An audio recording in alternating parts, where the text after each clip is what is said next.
Hello guys, welcome to another video from Oscar Group. I hope you're all doing well. Yes, I am in love with the new Bayonetta Vanquish box set, steel box, loving it, Marcos, amazing. One of the things I want to point out is the intro. That's my footage, right? And then we'll flip back to theirs. What they've done is they've recorded their own footage really badly in-game on the intro. Let's go back to mine a bit. Yeah, I don't. That's just a deliberate mistake from them, or not? I'm not bothered. It's probably just carried over from the previous game. But anyway, this video is going to be quite Bayonetta heavy because I have reviewed Vanquish before extensively. Literally bought it on Steam. 4 minutes later, they go and announce that this is coming out on the PlayStation 4. I very much doubt that video had any impact on the announcement, but it was poor timing for me because this is my third purchase of the game. Yes. And I'm looking at a Wii U right next to me with dust on it, which has got Bayonetta 2 on it. I'm a little bit miffed with Platinum's crazy platform exclusivity stuff.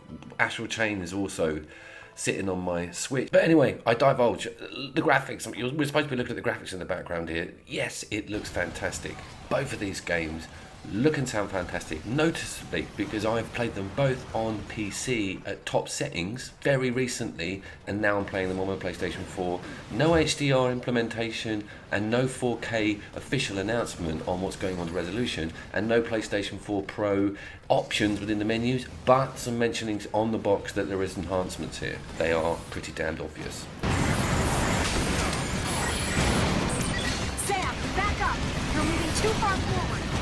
That brings me on to Platform's rather strange relationship it had with Bayonetta 1 back on the PlayStation 3. Now, some of you might remember the launch of it, and I was chuckling like a little Xbox 360 fanboy at the terrible implementation of the Bayonetta 1 port on the PlayStation 3. It was awful, and the frame rates were all over the place. It looked terrible, and it was getting panned in the reviews purely because of its performance, and that was really unfair.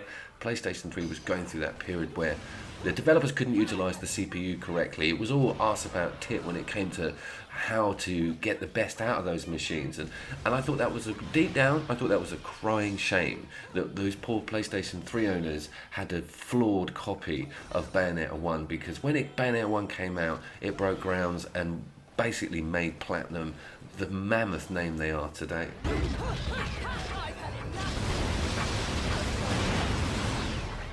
Owning this game for the third time does feel bittersweet, because I think that this version on the PlayStation 4 Pro could be the ultimate version of the game.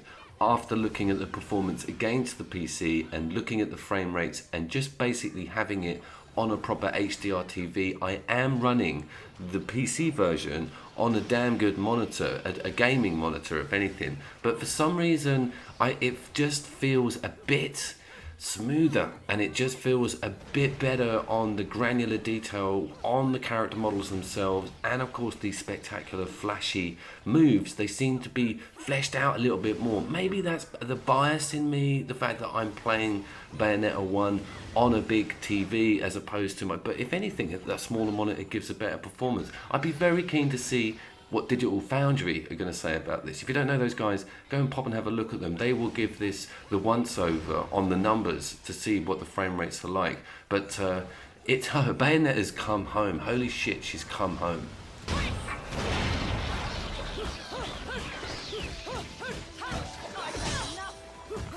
You may have noticed this isn't my usual minute-to-minute review style of the game and breaking everything down and going through it for people who have no idea about what it's all about, because I think that I've done that already with Bayonetta 1. I was there from day one with this game and obviously wrote about it, but have always, I think, mentioned and name-dropped the game, and of course Vanquish in probably most of my videos.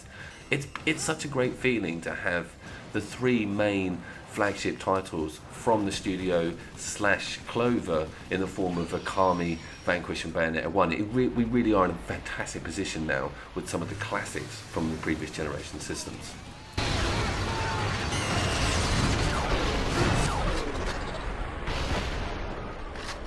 I'm also actually doing this video on the day of the purchase of these two games, and I walked through the door, installed them both, Played them both for about 2 hours to an hour and 45 minutes each. Had to physically drag myself off Vanquish. I actually had to say to myself out loud, that's enough. You've got to now go and do it. And I was gutted. I was gutted because once I start that game, it's the Pringle of third-person cover-based shooters. There you go, exclusive from Coop.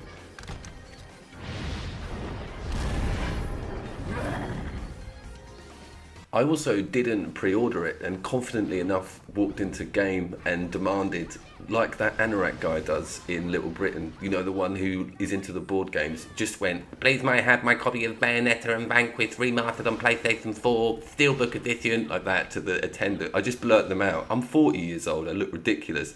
And he looked blankly at me and said, a Steelbook, I don't think we have any. And I had this mini meltdown. I was the only one in the shop, but I had this sort of panic, and I was like, "You were kidding!" And they open these drawers, don't they? And I'm like leaning over the counter, and there was a poor new person there. They must have just thought we're dealing with someone very special. Anyway, it turned out that the Steelbook edition were the only copies of the game that they had in the shop. They had loads of them, so panic over, ran home with my jacket on, just with the hood, not the arms in, and the jacket out the back, with the 2 copies of the game in both hands, screaming, I've got the Bayonetta, I've got the Vanquish. We've all been there.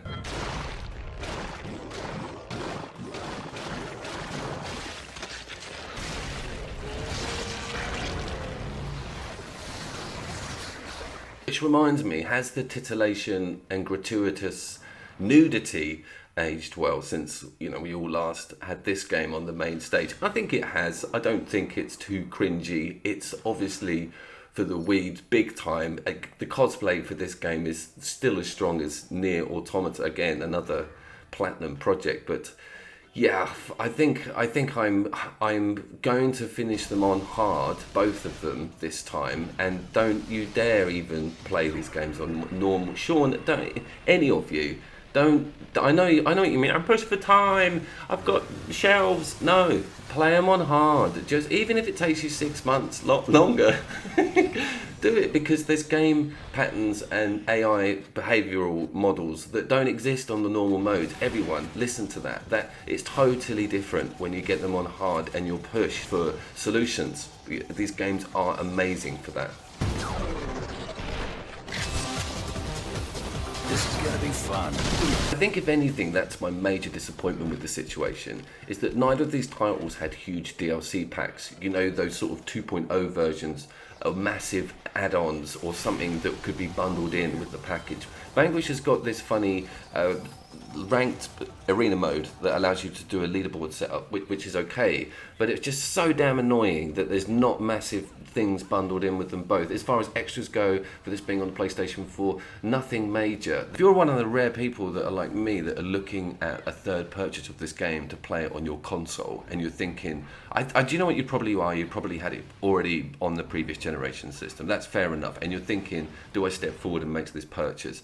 I regret nothing about buying this today and whacking it into my machine and seeing the beauty of them both. Having it in my roster of PlayStation 4 games is a goddamn essential for any lineup, any decent gamer. It's got to be done. You really do need this in your collection. If you've never played them before, I'm so envious of you to be able to go through both of these games on the same disc and for 35 quid.